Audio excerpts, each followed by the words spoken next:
Salam, hər vaxtınız xeyir, əziz və dəyərli tamaşaçılar. Hər birinizi sağlam səhət verilişində yenidən xoş gördük. Bugün biz art terapiya haqqında söhbət aparacağıq və suallarımızı Abadçı Minarə Mehdiyeva və art terapevt Nərmin Xəlilova cavablandıracaq.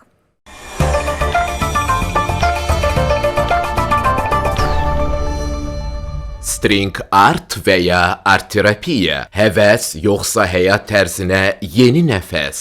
Bu elə bir şeydir ki, özünüz işlədikcə artıq nəyin necə olduğunu bilirsiniz. Art terapiya nə işə yarayır? Biz sözlərlə deyil, yaradıcılıqla işləyirik. Abad necə dəstək göstərir? Apardım və çox təəccübləndilər ki, şəkildə göründüyü kimi deyil də, bu çox daha fərqlidir. Necə və hardan başlamalı? O yolu gedirəmsə, artıq bədənim bunu eşidir, bilir ki, mən onun üçün nəsə edirəm, mən onu görürəm. Abadçı Minarə Mehdiyeva və art terapevt Nərmin Xəlilova izah edəcək. İyunun 6-sı saat 10-da Saf TV-nin efirində Sağlam Səhətdə.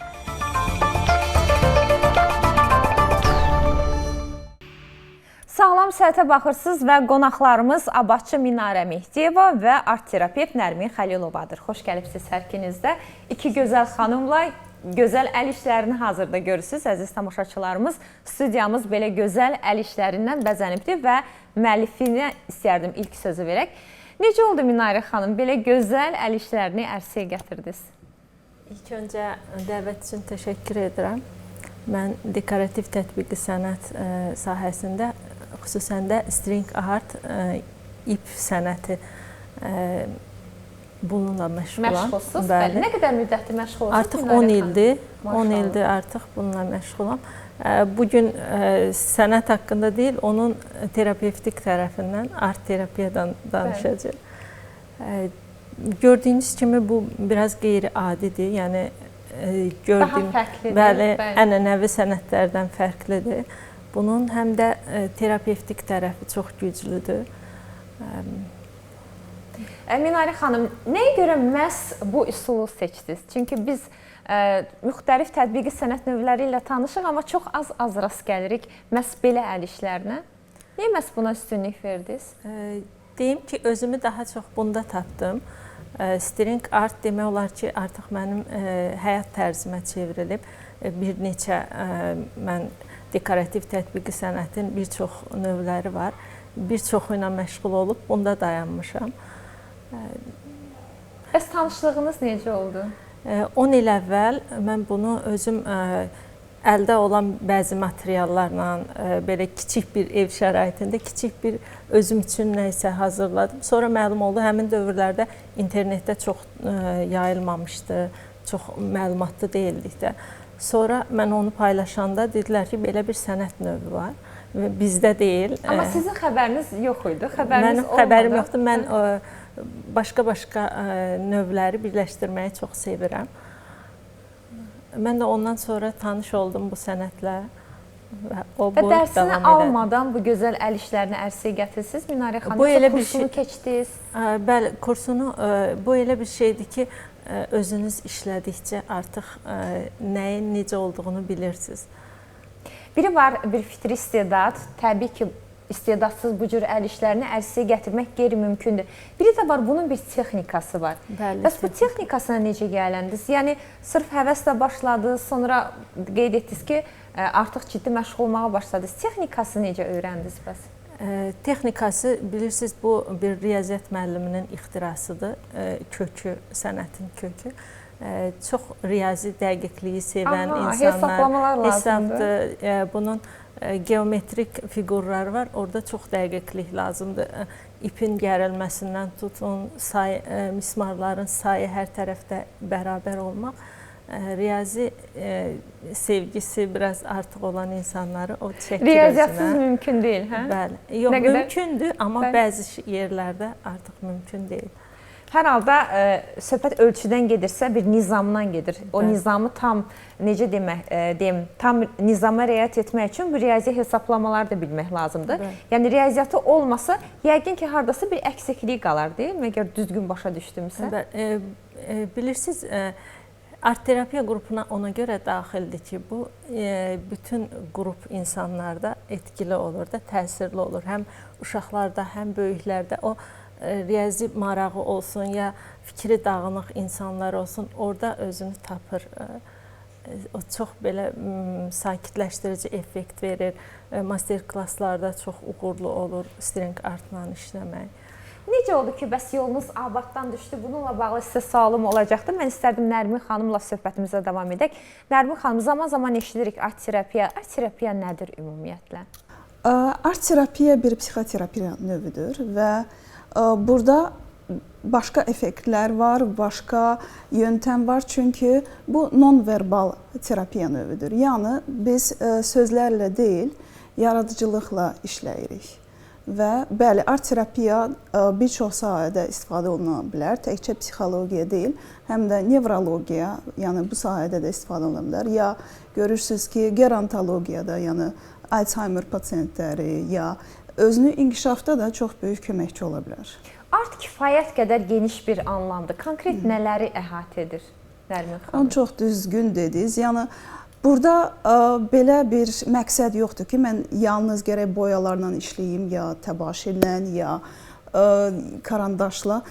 Bu belə deyil. Bu art terapiyada mən hətta bağa çıxıb daşları bir cür düzüb bir rəsm yarada bilərəm bağda, bostanda, ya elə Minara xanım elədiyi kimi bu cür rəsmlərdə düzəldə bilərəm.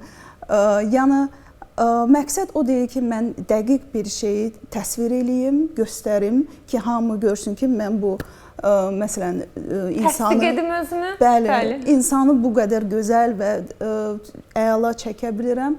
Xeyr, burada yəni təqdir almaq üçün deyil, deyilmi? Burada yanlış deyə bir şey yoxdur. Burada özünü ifadədir əsas. Necə ifadə edirsənsə et. Bəli, kim bəyənir, kimi bəyənməsin. Mən əgər öz kədərimi, öz qəzəbimi ifadə eləmək istəyirəmsə və bu mənim üçün qırmızı rəngdədirsə, başqası üçün qara rəngdirsə, burada səhv deyə bir şey yoxdur. Ona görə burada art terapiyanın məqsədləri başqadır. Yəni burada xüsusi bir peşəkarlıq tələb olunmur, belə başa düşürəm, deyilmi? Yəni peşəkarlıq öz-özünə gəlir. İnsan onsuz da deyil, Minarə xanım bizim üçün çox gözəl bir nümunə oldu ki, özü başlayaraq artıq başladı maraqlanmağa, bunu nə cür eləyə bilərəm, buradan bu cür necə keçə bilərəm ki, bunu təsvir eləyə bileyim. Yəni İnsan doğrudan da yaratmaq istədikcə bunu gözəl etmək, bunu doğrudan da qəlbində gördüyü kimi etmək artıq onun təbii istəyi orada işində yansıyır. Zamanla daha da təkmilləşir. Bəli. Minara xanım, necə oldu yolunuz Abaddan düşdü? Bir müddət evdə hazırladım bu işləri.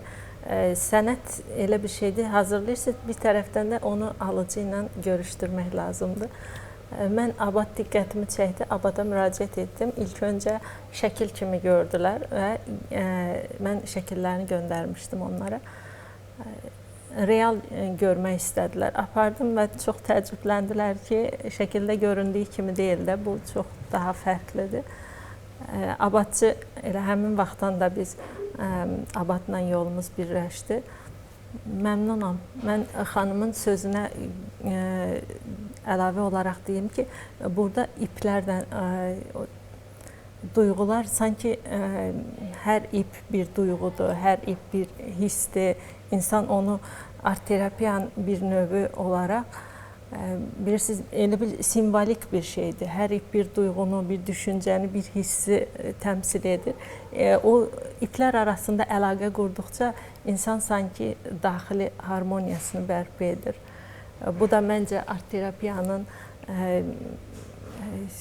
belə üstünlüklərindən biridir. Bəli, art terapiyanın necə deyim, meditativ effekt.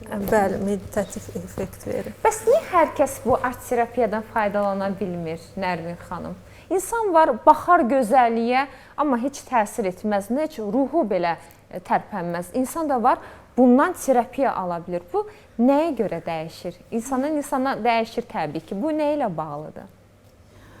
Bunu doğrudan da fərdi görmək lazımdır. Hər insan başqa cürdür, başqa cür qurulub. Yəni bir insan bir rəsmdə daha çox hiss görürsə, nəsə orada bir dünya görürsə, başqası onu bu cür rəsmdə görmürsə, o demək deyil ki, bizdə bu hissiyatlığın daha çox ya az olması yaxşı ya pisdir. Bu sadəcə deməkdir ki, bizim yanaşmamız fərqlidir. Yəni bəzi insanlar var ki, strukturu çox sevirlər, onlar istəyirlər hər şey qaydasında olsun və bunu da başa düşmək olar. Çünki ola bilər ki, onların həyatı bu cürdür, onlar bu cür yaşamalıdırlar və əlbəttə bizim mühitimiz də bizə çox yansıyır. Amma bir tərəfdən biz də öz mühitimizi yaradırıq. Biz əgər bu mühitdə doğrudan da bu cür, necə deyim, bizim bəzi üstünlüklərimiz var. Yəni bir insan əgər özünü ifadədə daha yaxşı yaşada bilirsə, o biri insandır, məsələn, biznesdə özünü daha yaxşı ifadə eləyir, nəinki rəsmdə. Yəni, əslində belə baxanda biznesdə bir rəsm sayıla bilər. Mən onu nə cür qururam, mən insanlarla nə cür ünsiyyət qururam burada və art terapiyada da olduğu kimi orada da sosial komponentlər var və mən hətta art terapiyada rəsmlə danışa bilirəm. Bizim əslində əvvəllər bizim ənənəmizdə var bu, xalçaçılıq, məsələn, kilimçilik.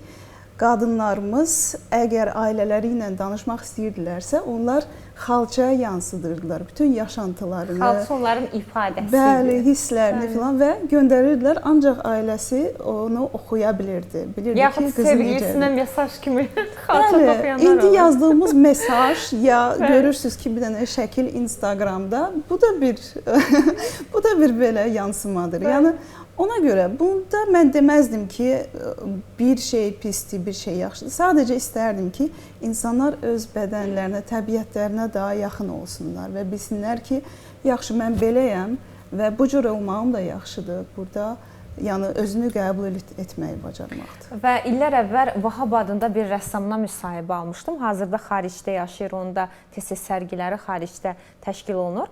Misal üçün, o rəssam mənə qeyd etmişdi ki, o deyirdi ki, hər rəsmin əslində bir notu var daha doğrusu. O əlinə qarmonu alırdı və öz çəkdiyi rəsm əsərinə baxıb bir musiqi ifa eləyirdi. Və o deyirdi ki, siz başa düşmürsünüz, amma mən bu rəsm əsərimdəki rənglər hərəsi bir notdur və mən bunu ifa eləyə bilirəm, musiqiyə çevirə bilirəm və bu mənim ruhumu sakitləşdirir, mən bununla yaşayıram. Təbii ki, insana biraz qəribə gələ bilərdi, amma o da onun bir art terapiyası idi. O vaxt biz ona art terapiya demirdik, söhbət çox uzun illər əvvəldən gedir. Amma İnsanlar müxtəlif şəkildə bu cür incəsənətdən, gözəllikdən faydalana bilirlər, sakitləşə bilirlər. Çox maraqlıdır. Qeyd etdiniz ki, hətta hər ipdə belə bizim bir hissimiz var, Minarə xanım. O zaman əhval-ruhiyyənizdən asılı olaraq əl işlərinizin nəticəsi fərqli olurmu? Rənglər, cizimlər, misal üçün? Əlbəttə, ilk öncə başlayanda onun necə bitəcəyini mən belə bilmirəm bəzən. Axırda nə alınacaq xəbərimiz olmur? Axırda nə alınacaq, mən belə bilmirəm. O, bəzən deyilir, insan hisslərini dilə gətirə bilmir və ya çətinlik çəkir, sözlər kifayət etmir. O zaman sənət bizim dilimizə çevrilir. Sənətlə özünüzü ifadə eləmək sizə daha mı asan gəlir? Daha asan gəlir. Nəinki sözlə demək? Orada olsun rənglər, olsun fiqurlar, tamam fərqli. Yəni onu ifadə etməyə indi yenə də həmin duyğunu, həmin hissi ifadə etməyə indi də sözlər kifayət etmir. Art terapiyanın gücü də məhz bundadır, mən düşünürəm. Baxın, necə gözəl əl işləriniz var, müxtəlif rənglərdən istifadə edirsiniz. Misal üçün, daha gərgin olanda hansı rənglərdən istifadə edirsiniz? Əhvalınız yaxşı olanda, özünüzü xoşbəxt hiss edəndə seçdiyiniz rənglər hansı olur? Fərq olurmu Minarə xanım? Əlbəttə olur, düzü o dərəcədə mən fikir verməmişəm. Mən çalışıram əhvalım yaxşı olanda daha çox meyilli oluram hazırlamağa. O da insandan insana dəyişir. Bəzən görürsünüz ki, insan çox stresslidir, əsəbidir, yəni həyəcanlıdır. Bu işlərlə məşğul olur. Biz məşğələlərdə fikir veririk. İşlə məşğul olanda artıq onun nəfəsi düzəlir. Diqqəti həmin anda olur, fikri tam əlindəki işdə olur da. Bu da bir növ meditasiya effekti verir. Yəni antidepressant kimi də ola bilərmi Nərmin xanım? Əlbəttə ola bilər. Çünki antidepressant bir həddə qədər işləyir. Yəni həkimlər də əslində o dərmanları yazanda bizi də o dərmanların yanında yazırlar. Yəni mən əslində terapiyanı psixiatrın ya da nevroloqun yazdığı dərman kimi bir terapiya kimi bu pasiyenta təqdim olunuram. Bəli. Çünki bu təkcə bu deyil. Yəni mənim əgər çoxlu fikirlərim varsa, əgər həmişə beynim işləyirsə, yəni mənim diqqətim amma indi bir saat bu rəsmi çəkməkdirsə, yəni diqqətim artıq fokuslanır bir yerə və həmin o düşüncələr sakitləşir. Bu diqqətlə çox belə bağlıdır, çox böyük Bu bağlılığı necə var. öyrənək? Bunun bir üsulu, bir qaydası, bir mexanizmi varmı? Çox sadə. Bir karandaş götürüb bir dənə xətt çəkin. Hətta belə başlamaq olar. Əlbəttə. Onunla o qədər şey başlayırsınız. Siz heç vaxt bilmirsiniz ki, yolun sonu necədir. Bayaq da Minarə xanım da onu çox gözəl dedi ki, siz heç vaxt bunu bilmərsiniz. Həyatda da belədir. Siz indi bu yolu başlayırsınız. Məsələn, istəyirsiniz ki, ha vaxtsa indi bu böyük bu televiziyada məsələn böyük uzun proqramlar keçirəsiniz. Məsələn, deyirəm. İndi başlayırsınız və indiki o addımları eləyirsiniz bunun üçün. Amma sonuna əlbəttə siz həmin o məqsədə getmək istəyirsiniz, gedirsiniz də. Amma sonunda biz heç vaxt belə bilmərik. Bəzən həyat bizə daha böyük, daha gözəl rəsmlər gətirir, nəinki bizim ağlımızda olduğu kimi. Və burada istəyirəm gəlin bizim ağlımızda o yaratdığımız kontrol, o əsasən də posttravmatik stres pasiyentlərində olur o ki, hər şeyi kontrol altında saxlayaraq ağlında etməyə çalışır. Və bunu bacarmır, çünki bu mümkün deyil. Mən hətta sabah üçün bəzi planlarım varsa, mən bunu yazanda görürəm ki, aha, mən bunu edəcəm və saat neçədə edəcəm, nə cür edəcəm, nəyin ardınca nəyi edəcəm. Və bu daha rahatdır. Eləcə də burada, yəni əgər mənim içimdə hisslər varsa, onları danışa bilmirəmsə, əsasən də çox ağrılı hisslər, travmalarım varsa, onları təzədən yaşamaq istəmirəm danışaraq. Amma mən onları yaşayaraq, yəni rəsmdə yaşayaraq, heç bəlkə də ora getmədən sadəcə bir xəttlə, elə dediyim kimi başlayaraq o yolu gedirəmsə, artıq bədənim bunu eşidir, bilir ki, mən onun üçün nəsə edirəm, mən onu görürəm. Və artıq özünü açmağa da hazır olur, güvənməyə hazır olur. Bizim bədənimiz də əslində biz ona baxırıq, yəni biz onun valideyniyik. Ona görə bu, yəni bu cür işləyir. Siz deyə bilərsiniz ki, mən ancaq gərək bu almanı tam dəqiqliklə çəkim, o cürdə görünməlidir. Siz başlaya bilərsiniz, amma sonda görərsiniz ki, bəlkə də almanın yanındakı daha gözəldir, onun işığı, onun o rəngi daha gözəldir və o sizə aparacaq artıq. Uşaqlarda da bu qeyri-iradi, özlərindən asılı olmayaraq art terapiya mümkündürmü? Misal üçün, mənim oğlumun 8 yaşı var. Əgər məndən inciyibsə, quş çəkir. Misal üçün, kədərli quş çəkir, belə necə deyim, mimikası kədərli, sadəcə kağızı yanıma qoyar. Mən quşa baxanda başa düşürəm ki, keyfi yoxdur. Yaxud əgər sevinərsə, o bir dənə sevincli bir quş çəkər, yanıma qoyar, yaxud qapının altından belə salar. Baxıram ki, sevincli bir quş deməli, keyfi yaxşıdır. Bu sizdə hardasa art terapiyaya bağlı ola bilərmi? Əlbəttə, əlbəttə.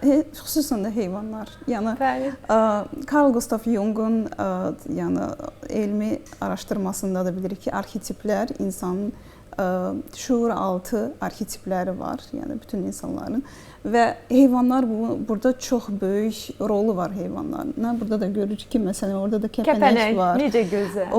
O bizi çox yansıdır. Quş nədir? Quş balacadır, baladır və azadlığı sevir, azad olmaq istəyir. Bəlkə də valideyn ona nəyəsə yox deyib və bu azad olmaq istəyib o moment. Yəni, əslində çoxdur, yəni çox simvollar var burada. Və buna diqqət etməliyik. Məsəl üçün, oğlum ilk dəfə quşu mənə görəndə heç nə başa düşmədim. Bircə dənə fərq dodağındaymış da. Demək, dodağı aşağı olanda kədərli. Ona görə çox diqqət etməliyik. Və bir sual verim, bu kəpənəklə olan əl işiniz hamısı gözəldir, möhtəşəmdir. Burada nəyi ifadə etməyə çalışıbsınız Minarə xanım? Bu tablonun adı Gözəllik ömrüdür. Gözəllik ömrü. Gözəllik ömrü, bəli. Yəni insan zahiri gözəlliyi bir kəpənək ömrü kimi onu simvolizə edir. Kəpənək ömrü amma qısa ömürdür. Yəni əsas gözəllik daxili vurğulamaq istəyir ki, Niyə məhz kəpənək? o da yəqin onu hazırlayan vaxtkinin bir ruh hali ilə Əhval-ruhiyyənizlə bağlı. Niyə məhz mavi olub? O da hər halda həmin vaxtki əhval-ruhiyyənizlə. Məsələn, qırmızı da ola bilərdi, başqa bir rənglər də seçmiş ola bilərdiniz. Ola bilər. Yəni mən sizə bayaq da dedim, mən başlayanda işin sonunu bilmirəm. Bəlli bir olur, istəklər olur. Yəni kimsə bir şey fiquru falan, bunu sifariş olur, bunu istəyir, o olduğu kimi hazırlayırıq. Amma özüm hazırladığımı artıq bilmirəm orada nə olacaq, nə rəng olacaq. Mən sadəcə başlayıram. Hansı sizə daha çox zövq verir? Sifarişlə aldığınız yoxsa baş-başa qaldığınız? Baş-başa qaldığım. Sifarişlə aldığım, düz onları da çox özənlə, çox diqqətlə hazırlayıram. Onun da məsuliyyəti var. Amma ən çox özümün işdə. Çünki özünüz olanda sırf sizə aid olur, sizin dünyanız olur, deyilmi? Sizi daha çox ifadə etmiş olur. Məsəl üçün, belə bir əl işinə nə qədər vaxt lazımdır hazırlanmağınız üçün? Bəzən olur bir ay olur, bəzən daha çox olur, bəzən olur daha tez olur. Nə ilə bağlıdır bu Minurə xanım?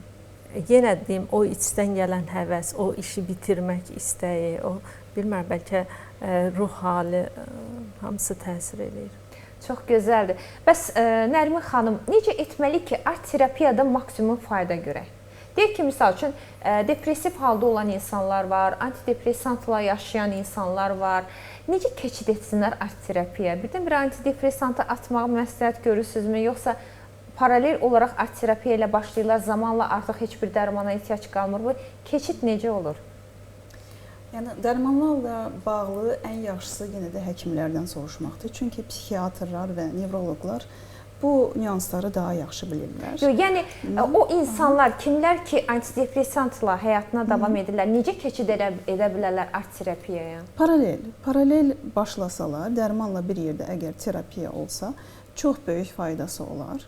Və çox vaxt mən görmüşəm əlbəttə ki, xeyrini ki, pasiyentlər hətta dərmandan çox terapiyanı üstünlük verilir terapiyaya. Və bunu da başa düşə bilərəm ki, niyə elə məsələn bu şəkildə, müəyyən şəklində kəpənək əslində terapiyada metamorfozdur. Yəni yenidən doğulma, özünü kəşf etmə.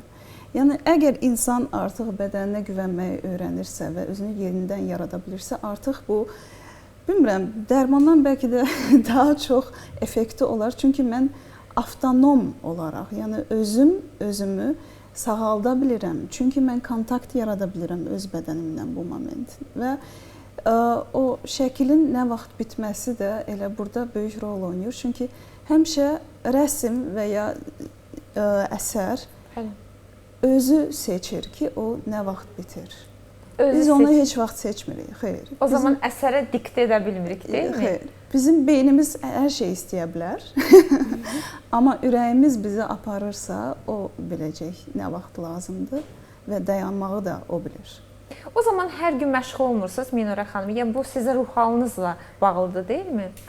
Bəzən deyim ki, hazır iş qalır, mən boş oluram, yəni onu edə bilərəm, yəni bitirə bilərəm, amma bitirə bilmirəm. O orada gözləyir. Artıq insan hazır oldu, bayaq Nərmin xanım dediyi kimi, yəni əsər özü qərar verir ki, nə zaman bitəcək. Bəs nə hiss edirsiniz bitəndə? Ayrılıq mı hiss edirsiniz, artıq tamamlandı, yoxsa bu sizin üçün yeni başlanğıc olur? Bütün halda bir əməyim var və sona çatır. Bu sona çatmaq biraz kədərli də ola bilərmi? Nəyə görə deyirəm? Məsəl üçün mən uşaq vaxtı bir kitabı oxuyurdum. Əsər sona çatanda o qədər heyfsənirdim, sanki o qəhrəmanlarla ayrılırmış kimi gəlirdi. Bu da sizin bir hissinizdir. Sona çatanda nə hiss edirsiniz tamamlananda? Əksinə mən sona çatanda daha belə sevinç gəlir mənə. Azadlıq mı hiss edirsiniz o zaman? Bəlkə də bir neçə gün o mənim gözümün önündə durur, o bitən əsər. Sonra artıq o götürülür, yerinə başqası gəlir. Bu hisslər nə ilə bağlı ola bilər Nərmin xanım? Fərqli olur hər halda bir insanın əsərini tamamlamağı. Məsələn, o rəssam var ki, deyir, mən heç vaxt sevdiyim qadını təsvir etmirəm. Rəssamdan soruşdum, niyə təsvir etmirsiniz? Çünki deyir, ona olan bütün sevgim bitir. Məsələn, mən sevdiyim qadının əgər rəsmini çəkirəmsə, o qədər ona sevgi ilə çəkirəm ki, sanki bütün sevgim həmin əsərə köçür və o qadına artıq qarşı heç nə hiss etmirəm. Ona görə heç bir sevgilimin rəsmini çəkmirəm deyən rəssamlar var. Nə ilə bağlıdır bu qədər bizim duyğu mübadiləmiz? Sizin təsvir etdiyiniz bu mövzuda iki nöqtə var. Biri odur ki, insanın yaratdığı o əsər, o yaşadığı bütün o düşüncələr, o hisslər orada yansıdır bu rəsmə, məsələn, və artıq bitirirsə, o bilir ki, bu mərhələni həyatında keçdi və ona artıq yaxşı mənada bu lazım olmur.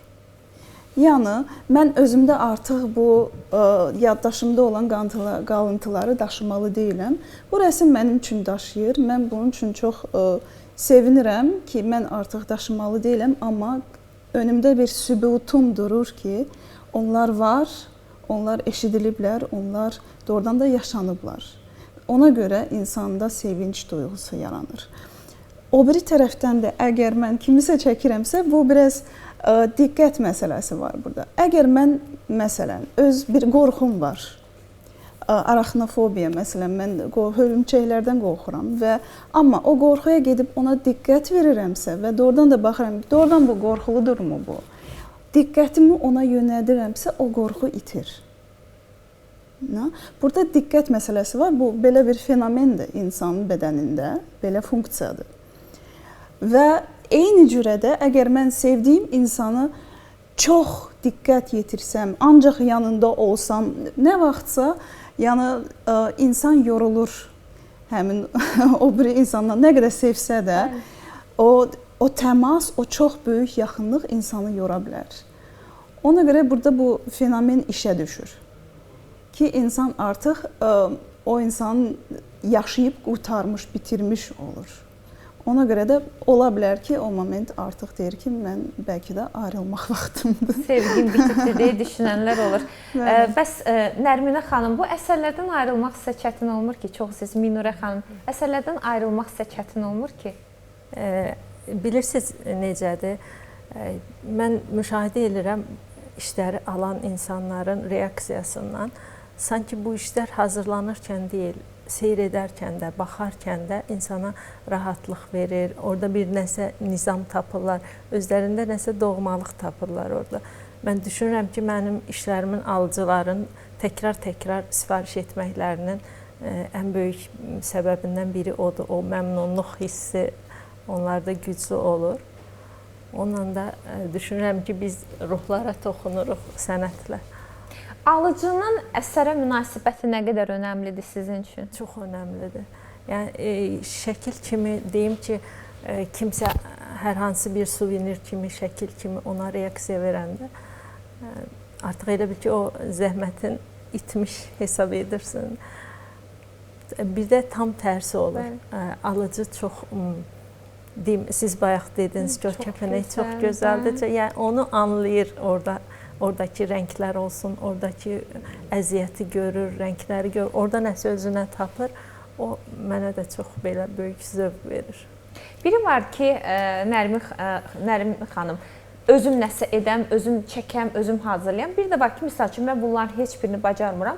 Adam var ki, deyir, məsələn, mən gedirəm rəsm qalereyasını, birdən oranı gəzib çıxıram, sanki dünyam yenilənmiş olur. Elə insanlar da var. Bu da art terapiya sayılırmı? Yəni, özün çəkmirsən, amma çox gözəl rəsm əsərlərinə baxırsan və bu səni sakitləşdirir. Belə baxanda hər şey terapiya forması kimi görmək olar. Amma incəsənətin öz effektidir bu artıq. Yəni, incəsənət sağalda bilir. Bu effekt doğrudan da var, mövcuddur. Yəni, əgər mən məsələn, heç muzeylərə çox gedə bilmirəm. Çünki o rəsmlərdə o qədər şey görürəm ki, bu məni yorur hətta o qədər.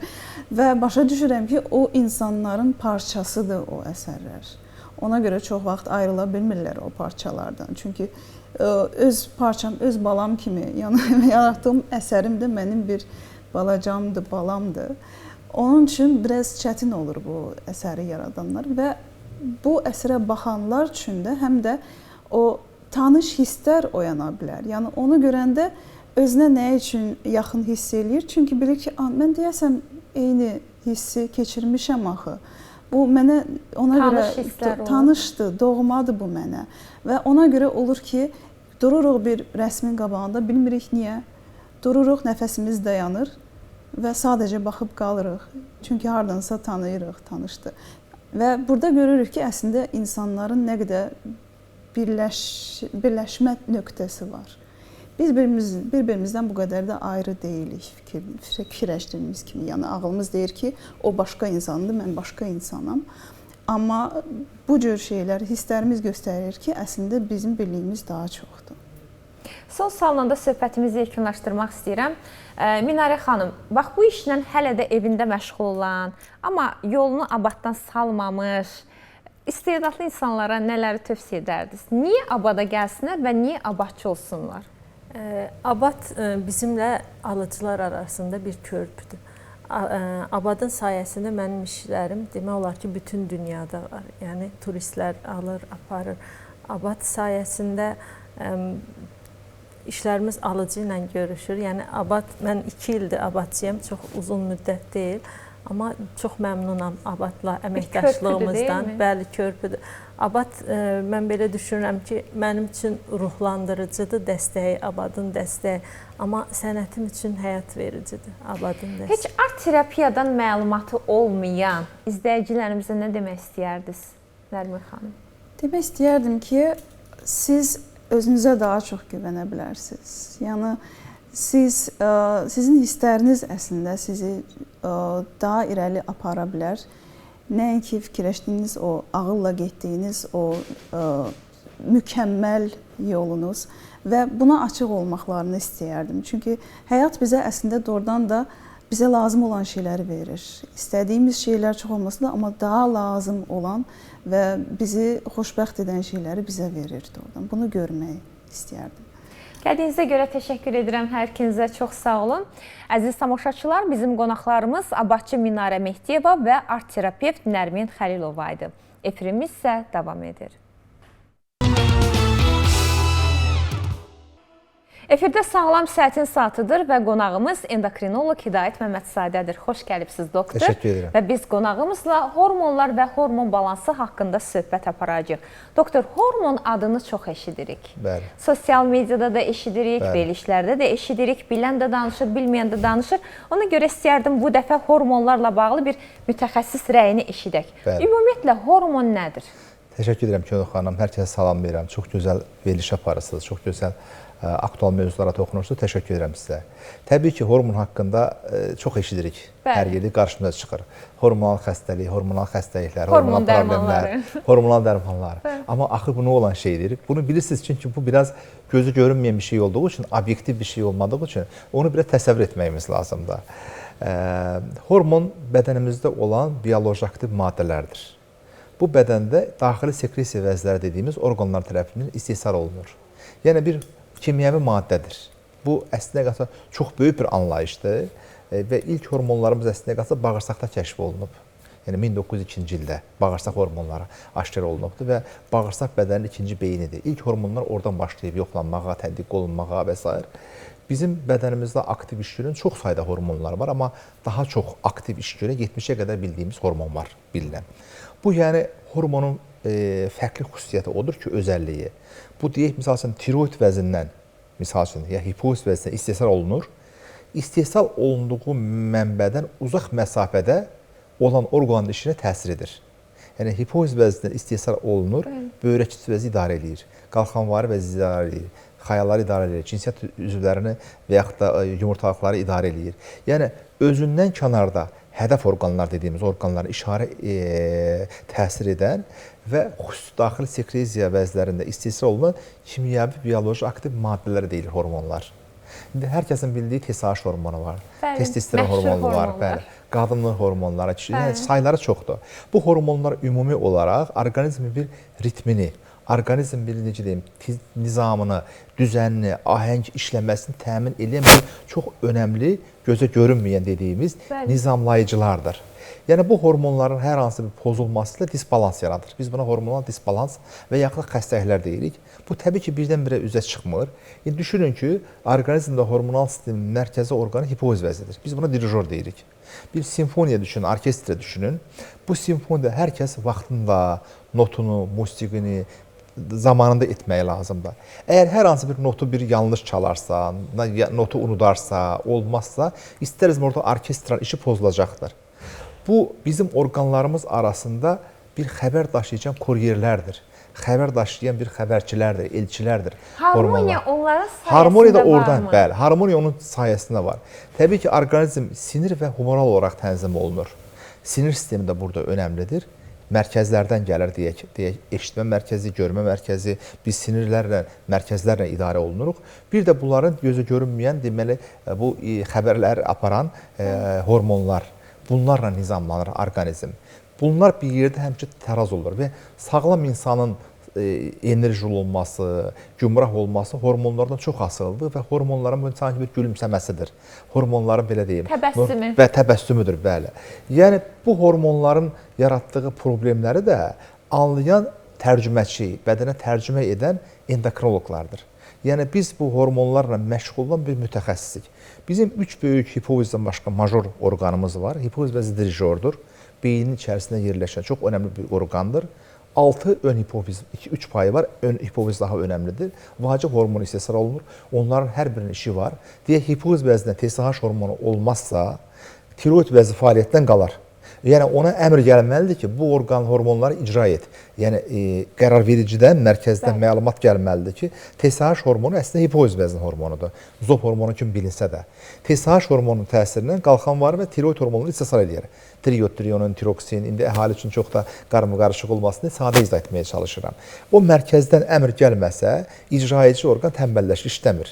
Və biz hormonal yetərsizliyə hipotiroidiyə giririk. Bir hipotiroidizmi Könül xanım 50-dən çox şikayəti var. Yəni biz xəstənin TSH-ını əgər mən bir 30-40 görürəmsə, xəstə nəsə soruşmağa ehtiyac yox. Deyirəm şikayətlərə mən deyim, siz qulaq asın. Kök əlirsiniz, saçınız tökülür, dırnağınız tökülür, qəbiz olursunuz, adət problemləriniz var, verdiyiniz kiloları verə bilmirsiniz, göz altında şişkinlik olur, ayaqda şişkinlik olur. Deyir, doktor, bunları hardan bilirsiniz? Dedim, artıq siz analizi mənə deyin hər bir şey. Yəni bu, necə deyim, hormonların bu, hər şey, hormonlar analizlərdə əks olunmur. O güzgüdə əks olunur. Görünüşünə baxanda özünü bilir. Yəni onun duyğularında, hissiyatında, enerjisində, ruhi aləmində hiss olunur. Tək analizlərdə hiss olunmur. Sadəcə onu anlayan mütəxəssis endokrinoloqdur. Bizim ixtisasımız istəyirsə çox maraqlı, gözəl və özəl bir ixtisasdır. Yəni bəli. Doktor, çox maraqlıdır. Doğrudur ki, xoşbəxtlik hormonunun böyük bir hissəsi məhz bağırsaqlarda hazırlanır. Bəli. Bu xoşbəxtlik hormonları dediyimiz şey, yəni serotonin, endorfinlər, enkefalinlər, bunların bir qismi təbii ki, beyində istehsal olunur, amma böyük bir qismi bağırsaqda istehsal olunur. Bağırsağımız çox böyük bir dünyadır və oradan çox sayda inkretin hormonları, glukoza mübadiləsinə əlaqədar istehsal olunan hormonlar istehsal olunur. Çox sayda, bəli. Doktor, necə etməliyik ki, xoşbəxtlik hormonumuz çoxalsın? Hə, bu çox gözəl bir sualdır. Bizim əslində qalsa, həkim bu işdə xəstələrin yanında bir bələdçiyik. Düşünün ki, bir labirintə giririk, yanınızda bir bələdçi olmalı. Bir muzeyə gedirsiniz, baxırsınız, anlamırsınız. Amma bu tablonu sizə izah edəsə çox maraqlı gəlir. Biz bu bələdçilərik, yəni belə deyim, xəstələrimiz üçün yol göstəricilərik. Yəni, mən hər şey dərmanla həll olunmur. Mən xəstələrimizə, hər zaman pasiyentlərimə az da olsa həyat tərz dəyişikliklərini vaxt imkanı daxilində çatdırmağa çalışıram. Həkimlik təkcə dərman yazma, resept yazmaq deyil. Bizim yazdığımız dərman, demək ki, etiraf edək ki, dərman çox yazılır. Gərəksiz yerə yazılır. Çox sayda bu xətaları da biz görməkdəyik. Bunu etiraf etməyimiz lazımdır. Yəni, çox dərman olmaz. Xəstəyə dərman fövqəladə hallarda və lazım olan halda yazılmalıdır. Tiroid hormonu yoxdur. Bəli, ona dərman yazmaq lazımdır. Amma bu dərmanın yanına götürüb 10 dənə bioloji aktiv əlavə gərəksiz şeylər yazmaq olmaz. Vitaminləri, kompleksləri xəstəyə yükləmək olmaz. Gərəkən 1 və 2 dərman yazarıq biz. Çünki bu lazımdır, bu həyat yoxdur. Çatmayanı yerinə qoymamız lazımdır. Amma bu hormonal balansın qaydasında olması, siz deyən kimi xoşbəxtlik hormonlarının qaydasında olması üçün bir neçə bəzi şərtlərə ümumən əhali olaraq hamımız əməl etməyimiz lazımdır. Nəyə əməl edək? Bunların birincisi başlayır bizim yuxu rejimimizdən. Hər günümüz gözəl bir gecədən başlayır. Gecə yuxusuz qalmısınızsa, az yatmısınızsa, hormonlar qaydasında olmayacaq, sinir sistemi qaydasında olmayacaq. Bu qədər asılıdır yuxudan, doktor. Bəli. Gecə normal yatmayan bir insan gündüz yuxulu olacaq, faydalı iş qabiliyyəti düşəcək, əsəbi olacaq, otduğu yerdə yatacaq. Yəni artıq o gününüzün də gündəlik iş fəaliyyəti qaydasında olmayacaq, hormonlar qaydasında olmayacaq. Düşünün ki, yuxunun xronotipi çox önəmlidir. Siz gecə saat 3-də yatıb gündüz saat 3-də də dura bilərsiniz, amma doğru deyil. Yuxunun keyfiyyəti, müddəti, saatı, xronotipi çox vacibdir. Ən gec nə vaxt yataq, doktor? 12-də. 12-də mütləq yatmaq lazım. Mən həmişə pasientlərimə deyim ki, 12-dən çox arafə qalmayın. Çünki həyat zaman dəyişir. Düşünün ki, əvvəllər günəş saatın olmadığı zamanlarda insanlar günəşlə yatıb, günəşlə durardılar. Bir Alman atalar sözü var, toyuqla yat, xoruzla dur. Yəni toyuq tez yatır, xoruz tez erkən oyanır. Çünki səhər-səhər biz bəzi hormonlarımız var ki, onlar gecə yuxuda sekresiya olunur. Gümrahlıq hormonları. Dərin yuxu fazası lazımdır ki, onlar sekresiya olunsun. Böyümə hormonu kimi. Səhər tezdən deyək, mutluluq hormonları, xoşbəxtlik hormonları, enerji, güc hormonları, cins hormonları yüksək səviyyədə olur. Səhər-səhər. Biz o yuxu rejimini pozarıqsa, o tarazlığı pozarıq. Bu orqanizm biologiyasına bir aykırıdır, müdaxilədir. Nə qədər bir-birindən asılıdır? Bir-birinə çox bağlıdır. Yəni yuxu rejimin qaydasında olmağa, normal saat, yəni müəyyən olunur ki, 9 saatdan çox yatmaq da zərərlidir. Araşdırmalar zamanı. Orta yaşlı bir insanın 7-8 saat yuxu almağı lazımdır. Axşam gecə saatında melatonin hormonunun işə düşməsi üçün mən xəstə edirəm, pəncərələrə bağlayın, səssizlik, parlaq işıq olmasın, sizi qıcıqlandıran səsi olmasın, çalışın saat 12-də yatın.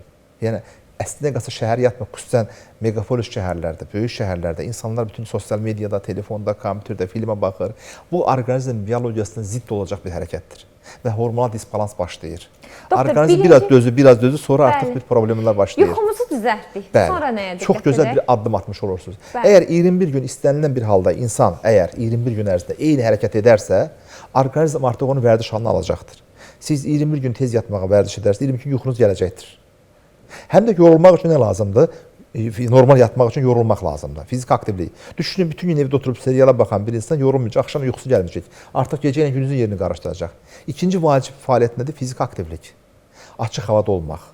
Yəni fizik fəaliyyət, idman sağlamlığın rəhnidir. Doktor, gəlin buna da bir aydınlıq gətirin. Baxın, biz belə danışanda izləyicilərimiz yazırlar ki, səhərdən açılandan axşama qədər biz ayaq üstündəyik. Misal üçün, səhər tezdən 7-dən durub işə getmişik, işləmişik. Axşam saat 8-də 9-da gəlmişik evə, metro minmişik, avtobusa minmişik. Yəni biz indi fizik aktiv sayılır. O bizim bazal metabolizmamızda. O müəyyən qədər təsiri var. Amma tam idman o deyil. Siz axşam deyək, misal üçün, yaxşı olar ki, səhər-səhər erkən duran insan səhər idman etsin. Səhər misal üçün, əgər imkanı varsa üzməyə getsin. Bu çox gözəl təsir edə bilər. Axşam ki, evə gəldi, ən azı gəzinti. İndi orta yaşda bir insan üçün ən yaxşı bir insan açıq havada gəzməkdir. Yəni biz qapalı idman zallarında olan idmandan açıq hava bir deyil. Açıq havada olanda insanın əhvalı yaxşılaşır, ətrafa baxır, özgüvəni artır, özünə inam hissi artır, günəşdən vitamin D alır və s. Yəni açıq hava. Günün yəni ki, uyğun vaxtlarında, səhər saatlarında, yaxud da axşam saatları, yəni indi isti yay fəslinə doğru gedirik, günəşdən qorunmaqdan ötəri sabah səhər saatları və axşam vaxtları, axşam yeməkdən sonra çox gözəl olar ki, yəni ki, açıq havada olub fizik hava. Amma bu bir gün, 2 gün deyil. Gündəlik mütəmadi bizim rutinimizə daxil olmalıdır. Həyat tərzimizə çevrilir. Mən gündəlik xanımlar çox vaxt deyir, doktor, mən evdə dayanmıram, bütün gün mətbəxdə çalışırsam, o gündəlik metabolizm olmur. Rahat hava şəraitində olmur, rahat krasovkada, rahat qiyafətdə, açıq havada gəzmək lazım, idman etmək lazım. Bu orqanizm üçün çox müsbət təsir edir. O cümlədən bizim xoşbəxtlik hormonlarımızı artırır. İkinci? Qidalanma. Yəni biz yediklərimizdən ibarətik. Nə yeyirsə o yox. Bütün gün fast food qidalar, yəni paketlənmiş, bükülmüş qidalar hamısı ticari məqsədlərlə istehsal olunur. Çox istehlak, çox gəlir deməkdir. Biznesin qaydası bu. O baxımdan biz çalışmalıyıq ki, orqanik, təbii, sağlam qidalanaq. Bu qidalanma çox mühümdür. Acmadıqca yemək lazım. Su çox içmək lazım. Yəni gün ərzində orta çəkidə bir insana 2 litr suya ehtiyacı var. Bətən susuz qalmamalıdır. Xüsusən aktiv beyinlə yaddaş lazım olacaq. Necə deyim, fiziki eyni zamanda zehni iş görən insanlar üçün çox mühümdür su içmək. Yəni normal su içmək, onun da qaydası var, gigiyenası var. Necə içmək lazımdır? Yeməkdən qabaq içilməlidir. Qurtum-qurtum oturaraq içilməlidir. Qazlı sular, enerji dəyəri yüksək olan içkilər su yerinə keçilməlidir. Xüsusən çay dəstgahı, yanında tatlılar, şirinlər olmamalıdır. Şəkər bədən üçün toksik bir qidadır. Şəkəri qidadan qaçmağımız lazımdır. Bu əslində qalsa hər bir kəsin əməl etməli olduğu şeylərdir. Yəni açıq havada olmaq, doğru düzgün qidalanmaq, tez yatmaq, hər birinizin əməl etməli şeylər. Təsəvvür edin, bu ahəngdarlıq içərisində bizim hormonlarımız necə xoşbəxt olur. Və insana yansıyır o. Doktor, bax bu dediyinizi bugündən kimsə edərsə özünü daha xoşbəxt hiss edəcəkmi? Hər şey, mən çalışdığım Hər da şeyə budur. rağmen yenə də xoşbəxt. Çox xəstəliklər geri gedər. Çox xəstəliklər geri gedər. İndi təsəvvür edin ki, insanlar səhər yerindən durdu, nə bilim, bulkudan, tatlıdan atışdırma, ayaq üstü yemək olmaz. Məsələn, günorta vaxtı yemək, bu da əslində qalsa bizim biologiyamıza ziddir. Səhər və axşam yemək daha sağlıqlıdır. Ara yeməklər doğru bir şey deyil. Bəzən Gündə 2 xəstəliklər- dəfə yemək lazımdır. Bəli, əslində qalsa tam doğrusu budur. İndi uşaqlar başqa, uşaqlara qatmıram. Mən orta yaşlı adamlara məsləhət görürəm. Yəni onlara ümumi qidalanmanın ümumi prinsiplərini anladıram. Deyək bəzən diyet həkimləri, diyetisyenlər verirlər günə 3 ana öğün, 3 ara öğün, ara bunu. Bu nə qədər eləyəcək? Uzaqbaşı 1 ay. Azadlığı tez-tez yeyir. Bir ay, bir uzaqbaşı 1 ay edəcək. Sonra bunu sürdürüb davam edə bilməyəcək bunu. O baxımdan normal şəkildə orqanik təbii qidalardan səhər və axşam yemək daha yaxşıdır. Günorta yemək sonralar. Bir də deyirlər ki, saat 12-dən sonra yeyin. İlk yeməyiniz 12-də olsun. Nə vaxtınız o vaxtda? Səhər yeməyinə çox qəşəng, orqanik. Yemək yeməyək. Yəni acmırsınız nə yeyəsiniz ki? Uşaqları zorla yedizdirir. Ya uşaqlar başqa. Uşaqlar tez-tez acır. Uşaqlar tez-tez acır, yemək istəyir. Amma təbii ki, onlara da uşaqları da orqanik. acmamış yenə yedizdiririk ki, saat 2-də yeməyinin vaxtıdır, bir tək yeməlisən. Çünki o diyet misal üçün bir konfet yedi, onun arada iştahı şəkər güzgüsü deyilən bir şey var. İştahı tənzimləyən glukozadır. Glukoza düşürsə insan acır. Uşaq bir dənə şəkər qidanı qəbul etdi, glukoza qatdı, iştahı olmayacaqdır. Onun acma fürsəti vermək Bu lazımdır. böyüklərə də aiddir, doktor. Yəni acırsa yeməlidir, acımasa yeməmək lazım. Amma səhər tez yerindən duranda insana mütləq su lazımdır, su içir. Məsələn, səhər idmanını etdi, erkən yerindən durdu, axşam tez yatıb, səhər idmanını etdi, üzməyə getdi, gəzməyə getdi, sonra gəldi qəşəng bir duş aldı, gözəl bir səhər yeməyi yedi. Nə qədər gözəl bir şeydir, deyilmi? Yəni səhər yeməyində pendiridir, qatığıdır, qaymağıdır, təbii orqanik qidalardan qozdur, fındıqdır, zeytundur, amma çörəkdir, deyək, paketlənmiş, bükülmüş qidalardır, deyək, fast food qidalardır. Bundan qaçmaq lazım. Yəni orqanik qidalanma. Bunu əgər yumurtanı yeyirsə, yumurtadan bir düşünün, bir hüceyrədir. Yumurtadan bir cücə çıxır. İçində görə nə qədər vitamin var, nə qədər kalitəli bir qidadır. Və bu adam axşama qədər ac tox qalar. Yəni onu acdırmaz. Amma bulku yesə 1 saat keçməmiş yenidən azacaqdır. Çünki şəkər qalxdı, avtomatik düşdü, reaktiv hipoglisemiya girir, yeməyə qarşı əl-ayağı titrəyir, yemək istəyir, təzədən yemək istəyir. Çünki şəkərli qidalardan yedi onun üçün. Şəkərli qidadan qaçmaq lazımdır. Tək bununla da bitmir. Qidalanma da işin mühüm bir hissəsi olsa da növbəti şey stressdir. Stresi əsas yaradan şeylərdən bizi də daha vacib məsələlərdən bir məqam da televiziyadır, filmlərdir, bəd xəbərlərdir. Yəni açırsınız, düşünün, xəbərlərə qulaq asırıq. Bir neçə vacib ölkə rəsmi xəbərlərdən sonra filan yer partladı, dağıldı, uçdu. Düzdür, bunlar deyilməlidir, işin gərəyi bunlar deyil. Amma bunlar insan orqanizminə nə qədər psixoloji təsir edir. Sağlam bədəndə sağlamlıq olar. Biz aldığımız neqativ bəd xəbərləri orqanizm tərəfindən, biz çünki insanıq. Biz yəni şuurlu bir insanıq. Bir dəfə öz halımıza sevinəndə, bir dəfə başqasının halına sevinirik. Bir dəfə başqasının halına kədərləndə öz halımıza qəmlənirik. Psixoloji olaraq biz deyək, hər hansı bir yanğın oldu, partlayış oldu. Uşaq, biz çox üzülürük, stres keçiririk psixoloji olaraq. Biz siz doktor, mən də öz sahəmdən deyə bilərəm. Sosial mediada çox qalmamalıyıq, sosial mediada və yaxud da televizorda. Beynəlxalq və peşəkar telejurnalistikaya da, misal üçün, istər BBC, istər SIN xəbər məktəbində xəbər düzülüşün qaydası var. Çünki mən o məktəbləri oxumuşam, Bəli, o sizin işinizdir, bəli. Bəli, əslində peşəkar xəbər ardıcılığı heç vaxt stresslə bitməməlidir. Hətta bizə öyrədirdilər ki, 10 dənə xəbər bültenində 10 xəbər varsa, 10-cu xəbər live material olmalıdır. Təbiətdən olmalıdır, gözəllikdən olmalıdır. Psixoloji təsiri də kütləyə. Bir dənə meşəyə gedir, göbələk yığır, onu verin. Bir art terapiyaya aid bir şey verin. Yəni, tamaşaçı sonda o aqressiv xəbərlə yekunlaşmamalıdır. Siz onun bütün gününü məhv edirsiniz və xəbər sıralaması da ancaq kriminal jurnalistika üzərində qurulmamalıdır. Kriminal jurnalistikaya aid 1 yaxud 2 xəbər olmalıdır. O qədər qeyri-peşəkarlıq bizim televiziyalarımızda, bizim mediamızda var ki, xəbərlərin 90% kriminal jurnalistika üzərində qurulur. Bəli, təkcə xəbərlər deyil, ondan başqa, yəni ki, müəyyən seriallar var, müəyyən şou xarakterli verilişlər var, insanların duyğularını oynayan, yəni insanların psixoloji cəhətdən gərgin saxlayan verilişlər var. Açıq etiraf bir faktdır. Biz yəni olan şeyləri danışırıq. Bunlar insan psixolojisinə mənfi təsir edir. Onlar da televiziya jurnalistikasına görə efir terroru hesab olunurlar. Bilirsinizmi, doktor? Bəli, o insanın psixoloji olaraq halına təsir etmək, bunlar bəzən şuurlu, bəzən bilməyərəkdən, bəzən bilərəkdən olunur. Reyting üçün olunur, amma bəli, bunlar baxımlı olsun deyə bəzən amma doğru bir şey deyil. Hər hansı deyək ki, kiminsə deyək ailə problemini, efirdə danışılması, ortalığa söylənilməsi uyğun olmayan, etik olmayan şeylər nəyə görə bizim insanlara sunulmalıdır? Yəni bilirsiniz, mən həkim olaraq işin jurnalistik tərəfini, hüquqi tərəfini siz bilirsiniz.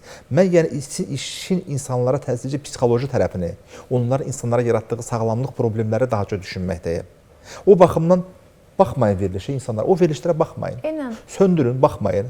Başqa deyək, musiqi dinləyin, nə bilim. Əslində ictimai bir boykotla bunu çox yaxşı qarşısını almaq mümkündür. Biz bütün bunların hamısını eləyəriksə, biz xeyli cəhətdən hormonal sistemimizi qaydaya salmış olaraq, sağlam olaraq özümüz gümrah hiss edərik və s.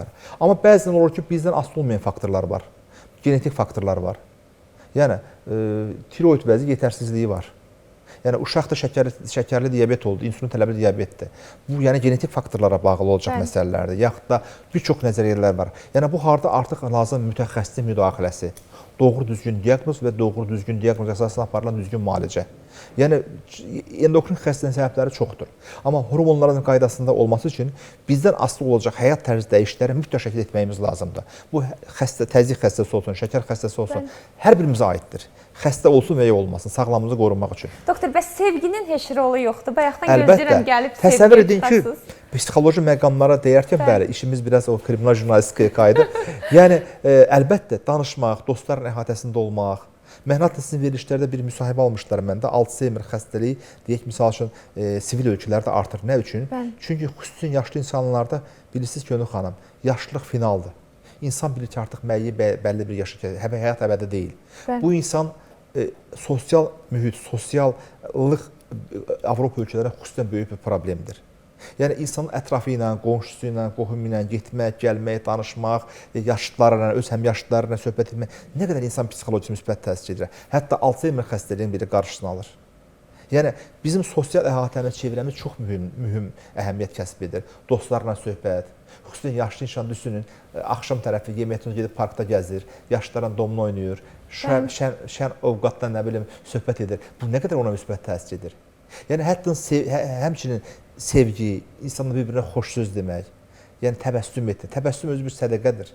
Yəni, ətrafındakı insana, yəni məndən sənə zərər yoxdur deməkdir. Nə qədər xoş aura yaradır bu insanda. Doktor, sevgi sırf hormonla bağlıdırmı? Bir dəfə belə bir yazı oxumuşdum. Yazıda qeyd olunmuşdu ki, əslində bizim bildiyimiz sevgi, eşq, məhəbbət, bu əslində heç də biz bildiyimiz kimi deyil. Və sevgi heç də ürəkdə yaranmır. Bu hormonlara bağlıdır və hormonun ömrü 3 il olduğuna görə sevginin ömrü də 3 ildir. 3 ilə sevgi bitir. Yox, subyektiv və nisbi bir şeydir. İstərdim mütəxəssis olaraq bir hormon mütəxəssisi olaraq bunu da aydınlıq gətirəsiniz. İnsan psixologiyası çox dəyişkəndir və bir müddətdən sonra o sevgi, əgər ailə qurulursa, o qarşılıqlı hörmətə çevrilir. Yəni, insan psixologiyası çox dəyişkəndir. Sevgi təkcə, deyək, qadına, xanıma, yaxud da kişiyə qarşı olmur. Anıya sevgi var, xalqa, ölkəyə, millətə sevgi var, bayrağa sevgi var. O çox geniş bir anlayışdır əslində qalsa. Bəs kişi-qadın sevgisindən danışarıqsa? İşte hormonlar oradadır. Yəni, təsəvvür edin ki, hormonal balansı pozulmuş, hipogonadizm deyil, tip dilidir, istər qadın ya da istər kişi hormonları azalmış bir insanda təbii ki, o sevgi potensiyası, o gücü olmayacaqdır. Gənclərdə nə üçün artıq? Bu da sağlamlıqla bağlıdır, doktor. Əlbəttə, gənclərdə hormonal balans, hormonal, xüsusən gənc həyatlarda, yeni yetimlərdə çox yüksək olduğu üçün hormonal status, onlarda o aşiq olma, o elektriklənmə daha çox olur biz görməkdə. Daha möhtəşəm olur, daha gənc yaşlarda. Düzdür, insan sosial bir varlıqdır, hər zaman insan həyatında sevgi var. İnsan özü sevgi ilə yaradılmış bir varlıqdır. Çünki biz hər zaman övladımıza, ata-anamıza, yaxınlarımıza, yaşlı insanlar, nəvələrinə hər zaman sevgi var. Bu, yəni, müqayisə olunmaz bir hissdir. Amma sizin dediyiniz seksual istək və cinsi münasibətlərdə hormonlar müstəsna əhəmiyyəti var. Bəzən bu psixoloji təsirdən bir problem yarana bilər bəzi insanda. Amma hormonal statusu qaydasında olmalıdır ki, bu insanda qadın-kişi münasibətləri olsun. Burada sinir hormonal tənzim çox önəmlidir. Bildiyimiz o bədi təsəvvürlərdəki sevgi yoxdurmu o zaman, doktor? Bilirsiniz, indiki dövr dəyişib. İndi bu saatki dövrümüzdə Leyli Məcnun məhəbbəti yoxdur. Yəni, indiki dövr çox fərqli bir dövrdür. Yəni, indiki dövr çox dəyişilib. Biraz müəyyən qədər, yəni, əvvəlki illərdən kimi deyil insanlar. İnsan digital bir həyat yaşayır. Yəni, o Aşıq Ələsgərin sazındakı sevgi yoxdurmu əslində? Yox, axtarsaq tapa bilərik onlara. Mən amma həkim kimi onu demək istəyirəm. Yəni, deyək, qadın olmaq hər bir kəsin haqqı. Sevmək, sevilmək hər bir kəsin haqqı. Amma bəzən, misal üçün, cinsi istəksizlik var, yaxud da hər hansı bir problem varsa, insan bunu özünə hiss edirsə, mütləq bunun bir mütəxəssislə məsləhətləşmək lazımdır. Cinsi hormonlara aşağı olan insana deyək bir kişidirsə mütləq bir erektil disfunksiyası olacaqdır. Ya qadınsa mütləq bir adət qadın problemi olacaqdır. İstəsə belə ana ola bilməyəcəkdir. Yəni hormonlar çox mühümdür. Yəni təsəvvür edin, hipofiz bezdə gələn hormonların təsirindən kişilərdə testosteron, qadınlarda yumurtalıqlarda estrogen hormonları hazırlanır. Bu hormonların müəyyən balans tərzi altında insan əgər sinir sistemində qaydasındansa mütləq bir xariqələr yaranır. Əgər hər hansı bir əskiklik varsa, hormon çatışmazlığı varsa, o insana cinsi istəyi də düşür, həyat eşqi də düşür. Bunlarda ürək-damar riskləri artır. Yəni təkcə sevgi qadın çox problemlər başlayır. Bəzən deyək misal üçün olur bizdə xəstələr ki, hipogonadizmdir, deyək müəyyən problemi var. Bu o adama biz necə tiroid hormonu çatmada yerinə qoyduğumuz kimi cinsi hormonlar vermək məcburiyyətindəyik ki, bu ayaqda dursun. Təkcə onun deyək o cinsi o insan olaraq hissiyatından başqa bunun osteoporoz üçün, sümük sağlamlığı üçün, ürək sağlamlığı üçün bu lazımdır. Hipogonadal xəstə gənc yaşlarda infarkt olur, insult olur, ürək-damar xəstəlikləri həyatını itirir. Yəni cinsi hormonumuz o qədər önəmlidir, əlbəttə. Qadınlarda düşünün ki, adət pozulana qədər, yəni menopoz adəti kəsilənə qədər, menopoza qədər ürək-damar riskləri çox aşağıdır. Amma 50 yaşdan sonra qadınlarda infarkt, insult riski, ürək-damar hadisələri kişilərdə keçir. Nə üçün? Çünki onların qoruyucu məyəkləri var. O hormonlar qadın hormonlarıdır. Qadın hormonları qoymur qadın 50 yaşa qədər infarkt keçirsin. Amma 50 yaşdan sonra hormonlar azalır. Osteoporoz başlayır, ürək-damar riskləri başlayır və hormon budur. Nə qədər önəmli çox önəmlidir. Amma bu hormon yetə bəzən olur ki, qadın 30 yaşında, 35 yaşında, gənc yaşdan adətdən kəsilir. Bu qadınlar adətdən kəsildiyi üçün endokrinoloqa gəlməlidirlər, gəlmirlər. Amma biz bunlar elə də bilərik ki, bunlar 50 yaşa qədər adət görə bilirlər. Hormonal əvəzedici terapiya verərik. Təbii ki, uyğun dozlarda, uyğun araşdırdıqdan sonra onlar qadınlıqlarını yaşaya bilirlər. Qadın adəti kəsildisə, yaxud müəyyən müstəbdən cərrahi olaraq yumurtalığa çıxarılırsa, 35 yaşdan girir menopoza. Artıq 35 yaşlı qadının riski 50 yaşlı olan qadında eynidir. Niyə olsun? Amma bunun müalicəsi var. Yəni bu hormonal disbalansın da mütəxəssisi var. Heç nə çarəsiz deyil. Bəli. Bu işdə endokrinoloqlar var. Mütəxəssisə müraciət etmək lazımdır. Doktor, doğrudur ki, hormonal dərmanlar kökəldir. Belə bir şəhər həbsxanası. Doğru düzgün verilmək kökəltmir, məhv edir insana. Doğru düzgün verilməzsə. Amma doğru düzgün verilərsə insanın həyatı qurtarır. Düşünün ki, insülin hormonu kəşf olundu, artıq tip 1 diabetik xəstələr üçün həyat başlandı. Amma o uşaqlar insülin kəşf olunana qədər ölürdülər. İnsülin terapiyası özü də əvəzedici hormonal terapiyadır, verməyəkmi? Yaxud tiroid hormonu kəsəkmi? Tiroid hormonu olmadan insan 4 ay yaşaya bilir. Doktor, bəs hamiləlikdən qorunmaq üçün ginekologların təyin etdiyi hormonal dərmanlardır. Risklidir. Ölçüb içmək lazımdır. Çünki məmə kanseri riskini artıra bilir. Süd vəzi. Bəli. Daha başqa qoruyucu alternativ tədbirlər ola bilər. Yaxud da təbii ki, bunlar da ətraflı araşdırılaraq, yoxlanılaraq verilməlidir. Risk olan, deyək, süd vəzinin müəyyən bir riskləri olan, yaxud da müəyyən onun əhali üçün bizə qulaq asın tək tibbi işləmə aid deyil. Ona görə çox dərin tibbi, sadə anlaşılan dildə həmişə danışmağa çalışıram.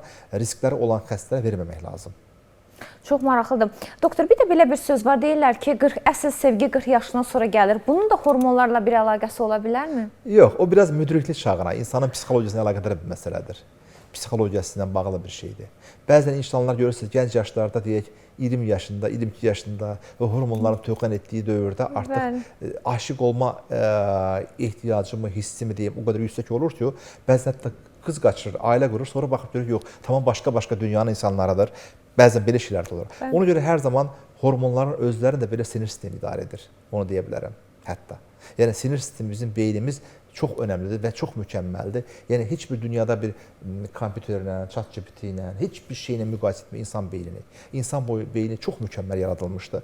Mən tibbi oxuduqca, bu işin içərisinə girdikcə, hormonları analiz etdikcə, öyrəndikcə, yəni həqiqətən bizi yaradanın nə qədər mükəmməl bir əsər ortaya qoyduğunu, nə qədər ahəngdarlıqla bu işi, həssaslıq yaratdığını şahid oluram. Yəni inanmamaq mümkün deyil. İnanclı insanlar üçün, yəni insan bədəni çox böyük bir dərsdir. Çox böyük bir örnəkdir. Doktor, bəs qərar verdiyimiz zaman ağlımızı yoxsa ürəyimizi dinləyək? Təbii ürək bir əzələvi orqandır, amma ürəyin fərqli bir şeyi var Gönül xanım. Ürəyin içində özünə məxsus olan sinir düyünləri var. Heç bir orqanda yoxdur bu. Ayrıca sinir düyünləri olsun, avtonom sinir sistemi olsun ürəkdə. Yəni ürəyin özündə bir dünya var. Muxtar Respublikada elədir. Sanki. Yəni içində onun bir dünya var. Sinir sistemi onun özünün içərisindədir. Düşünün, hamilənin 7-ci həftəsindən döyünür ömür boyu. Dayanırsa insan ölür. Bu cür bir vəfalı bir orqanımız var. Biz hər zaman ürəklə sevdim, ürəklə gördüm, aşiq oldum, ürəkdən ağladım. Yəni ürəyim sıxıldı, ürəyim açıldı. Yəni bu sinir sisteminin müxtəlif insanların verdiyi təzahürləridir. Amma təbii ki, yenə də bu hormonlar və sinir sistemi bizimlə bağlı olacaq duyğular da, hisslərdir. Doktor, son salonda söhbətimizi yekunlaşdırmaq istəyirəm. Bizim Xoş, sizin cəmiyyətimizdə söhbət hər zaman xoşdur. Sanki səmimi evdə söhbət edirik. Çox sağ olun, qarşılıqlıdır. Bizim cəmiyyətimizdə həkimlərlə bağlı bir təsəvvür var. Biz düşünürük ki, həkimlər sadəcə resept yazmaq üçündür, yaxud əməliyyat etmək üçündür, emosiyaları yoxdur, duyğuları yoxdur, həkimlər romantik olanmaz, həkim sevəməz. Belə bir həkimlərlə bağlı sanki bir robotmuş kimi bir təsəvvürümüz var. Əslində necədir həkimlər? Yox, bilirsiniz, belə deyim. Yəni, həkim də bir insandır. Biz artıq istər-istəməz bu problemli insanlarla məşğul olduğumuz üçün bu iş biraz avtomatlaşır və biz alışırıq, işimizi bildiyimiz üçün rahatlaşırıq. Mən yəni xəstə romantik ola bilər bir həkim? içəri girəndə belə artıq bizə aydın olur ki, bunlarda nə ola bilir? Təcrübə. İndi təsəvvür edin, 30 ilə yaxın mənim bir təcrübəm var. Gün ərzində onlarla, ayda yüzlərlə, ildə minlərlə, yəni az qala ölkənin yarısı mən tanıyıram. Yəni bu cür davamlı olaraq praktik fəaliyyətlə bağlı yaranan bir tibbi, teorik bilgilərin yanında bir praktik vərdişlər var. Artıq xəstəyə baxanda biz bilirik ki, bu xəstənin nəyi var. Xəstə nə istəyir? Şirin dil istəyir, xoş münasibət istəyir, doğru diaqnoz istəyir, insan kimi davranış istəyir, ona vaxt ayrılmağa, dinlənilmək istəyir. Bu xəstənin haqqı. Bu gəlibsə, bu yoxlanışa gəlibsə, tam-tamına mane olmaq xəstənin haqqıdır. Və biz də bunun haqqı ilə təhsilini almışıqsa, biz bu ehtiyacı qarşılamağımız lazımdır. Amma bilirsiniz, hər kəsə də yaxşı olmaq çətindir. Bəzən olur ki, vaxt məhdudiyyəti olur, daha ağır xəstə üstü çağırırıq, yəni konferanslar, tədbirlər, toplantıların yaratdığı bir yük var. Bu da var. Amma təbii ki, bu əsas vermir ki, biz xəstəmizə yola verək. Tam-tamına o xəstənin ehtiyacını qarşılayıb, doğru düzgün diaqnozunu qoyub müalicəsini aparmaq lazımdır. Bəzən də xəstə müalicə yazırıq verir, yaxşılaşır, düzəlir. Görürsün, aylarla, ildən gəlmir. 3 ildən sonra gəlir. Deyirəm, şəkər xəstəsidir. Niyə gəldiniz 3 il sonra? Deyir, çox yaxşı idim, düzəldim, sonra dərmanları buraxdım. Bəzən bunlar da var. Bəzən rayonda yaşayan, kommunikasiya problemləri olur. Yəni, həkim bəs duygusal olduğu anlar olurmu, doktor? Emosional, duygusal. Təbii ki, deyək, bir xəstəyə baxırıq, görür, ayaqda qanqrena başı kəsilməlidir. Biz də xəstə ilə bərabər şok oluruq. Biz də xəstə ilə bərabər narahat, biz də insanıq. Bəzən gənc yaşda bir insan gəlir, nə bilim, hər hansı bir ciddi problemi var, diabetdir, yaxud da bir əməliyyat olacaq bir şey var, ya onkoloji bir şey var, tiroid kanseri çıxdı, nə bilim, metastazı var, hər cür tipdə xəstə görürük. Ən ağır bəlkə də ölkənin endokrinoloji xəstələri ilə mən qarşılaşıram, görürəm. Biz də onlarla bərabər, elə vaxt olur ki, mən hətta tətili, bayram belə xəstənin yanında qarşı, çünki sənətimi çox sevirəm. O insanlara həqiqətən hiss et. Bilirsin, Könül xanım, dünyada ən gözəl məqam güvənli olmaqdır. Mən həyatım boyu buna çalışdım. Ən böyük məqsədim nə oldu? Güvənli insan olmaq. Yəni xəstəm də, yaxınım da, əqrabam da, tanışım da, dostum da bilsin ki, Hidayət doktor güvənli insandır. Mən də sizə güvənirəm. Yox, estağfurullah. Hidayət Məmmədzadə gələcəm deyirsə 100% gəlir. Güvənli insan olmaqdan böyük bir məqam və məqsəd olmamalıdır. Güvənli insan. Həyatda ən böyük amalımız budur. Hər kəs özündən başlamalıdır və ölkəsini, xalqını, millətini, vətənini ən çox sevən də işini ən doğru edəndir, yapandır. Mənim düşüncəm bu. Atatürk'ün sözdür. Ən çox sevdiyim sözlərdən biri odur. Bəli. Yəni, bilirsiniz, insanın bu sənəti sevmişiksə, bu biznes sənəti üçün deyil. Bu ağılla düşüncəni başqa bir iş adamı olub daha çox bəlkə də para qazana bilərdik. Və həqiqətən insanları sevməyən bir insana normal həkim olmağı da mümkün deyil. Hər şey pulla ölçülməz, parayla ölçülməz. Biri imkanı olar, ya biri olmaz. Biz əsas odur ki, xəstəyə doğru düzgün istiqamət verək. Olur ki, xəstəmiz əməliyyat olunmalıdır. Bizim klinikada imkana çatmır. Uyğun, doğru düzgün yolunu göstərməliyik. Başa salmalıyıq. Əməliyyat lazımlıqsa etməliyik, dərman lazımlıqsa yazmalıyıq. Gərəzi şeylər yazmamalıyıq, deməliyik, etməliyik. Yəni, təbii ki, baxıb görürük ki, biz də xəstəyə pis oluruq. Hətta müalicədən, vəziyyətdən çıxara bilməyən hallar da ola bilər. İnsan həyatında, yəni insan əstəğfurullah, Allah deyil ki, insanın da həyatında hər şeyi, yəni ki, %100 olacaq şey deyil. Yəni, o halda təbii biz də üzülürük, biz də duyğulanırıq. Ən çox mən duyğusal hallar yaşadığım hallar oldu şəhid ailələri. Müharibə dövrümüzdə, Allah şəhidlərimizi rəhmət eləsin. Şəhid ailələri, xəstələrim, onlar üçün əlimdən gələni edirdim ki, yəni onlara nə etsək də şey olurduq. Yəni o insanları dinləmək çox çətindir. Həm də özümüzü boşluq hiss edirik. Boşdu, çox bu, ömür boyu, həyat boyu boşdu. Yəni o çox istər-istəməz duyğulanırdım. O insanları, o ailələri, yəni onları dinləmək, onları qəbul etmək. Düşünəndə ki, bizə görə övladını itirib. Əlbəttə, yəni biz onlara haqqını verə bilmərik ki, heç vaxt. Yəni onlara ömür boyu çalışsaq da haqqlarını verə bilmərik. O duyğusal hallardan sanır. Yəni həkim də bir insandır. Biz robot deyilik. Bizim sənətimizdə hətta düşmənə belə müalicə etmək durumunda qala bilirik. Hətta yəni biz həkimik. Hər yerdə həkimik. 24 saat həkimik. Amma təbii ki, həkimin də bir sosial həyatı var, ailə həyatı var, şəxsi qayğıları var. Yəni həkim bir gün ərzində 70-80 xəstə baxarsa, keyfiyyətli xidmətlə söhbət gedə bilməz. Xüsusən bizim sahəmiz, bizim sənətimiz elə bir ixtisas olduğu üçün biz gün ərzində baxmaq xəstə sayımız maksimum 15 nəfər olmalıdır. 10-15 arasında çox xəstəyə baxmamalıyıq. Əslində qazı bizim sahəmiz üzrə. İstərsəm onda həkimlər yorulur, diqqəti dağıla bilir. Hər xəstə bizi unutmur, bizi tanıyır. Amma biz xəstələri unuda bilirik, çünki xəstə sayı çoxdur. Həm də bilirsiniz, bir göz həkimi düşünün, gözlə bir orqanla məşğul. Ürək həkimi bir dənə kardioloq ürəklə məşğul. Amma endokrinoloq işi bizim bayaq onu dedim, bunu da unutmamışdım. Bir hipofiz vəzimiz var, 3 major orqanımız var, endokrin orqanımız var. Tiroid vəzi, böyrək kütlələri və cinsiyyət vəzləri, qadınlarda yumurtalı kişilərdə xayalar. Bu bütün bədən bir endokrin sistemdir. O hormonlar bizim qanımızda, bədənimizdə gizlicə axır, bizi dinləyir. Biz o analizlərə yorulmalıyıq, müəyyən dinamik testlər eləməliyik. Biz hər bir ixtisasla yola gedə bilirik. Danışa bilirik kardioloqla da, ortopedlərlə də, nə bilim, ginekologlarla, uroloqla. Endokrinologiya bütün təbabətlə bağlıdır. Ona görə bizim çox ağır bir, amma eyni zamanda şərəfli, maraqlı bir ixtisasımız var. Çalışmalıyıq ki, gələn xəstəmizin gözləntisini qarşılayaq və onlara doğru düzgün istiqamət edək. Çünki bizim xalqın, insanların yanlış müalicə etmə haqqımız yoxdur. Biz görevimizi yerinə yetirməliyik, xalqımızın xidmətində oyanmalıyıq əsgər kimi. Təşəkkür edirəm doktor. Qeyd etdiniz ki, güvənilən insan olmaq çox önəmlidir. Bir jurnalist olaraq da mənim üçün güvənilən bir müsahibsiz. Çünki nə zaman dəvət etsəm, gələcəyəm deyirsinizsə mütləq gəlirsiniz. Yox, xanım, düzdür. Tək də işimiz həkimlik deyil. Çoxdur. Biz həm də eğitimlə, tədrislə məşğuluq. Gənc nəsil yetişdirməliyik, asistan, rezident yetişdirməliyik. Gələcək həkimlərə ötürməliyik təcrübəmizi, nəsillərə ötürməliyik.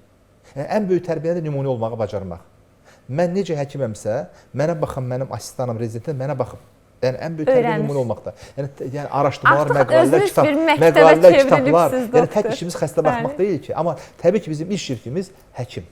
Yəni bizim adımız həkimdir. Hamı da Hidayət həkim. Mənim ən xoşulan mənə o cür müraciətdir. Həm də Hidayət Məmmədzadən artıq bir məktəbi də var deyə bilərik. Özünüz, öz yolunuz, öz məktəbiniz var. Gəldiyinizə görə təşəkkür edirəm doktor. Çox sağ olun. Əziz tamaşaçılar, bizim qonağımız endokrinoloq Hidayət Məmmədzadə idi. Sizinlə isə sağollaşırıq. Yenidən görüşünüzə gəlmək ümidi ilə ayrılırıq. Sağ olun, sağlıqla qalın.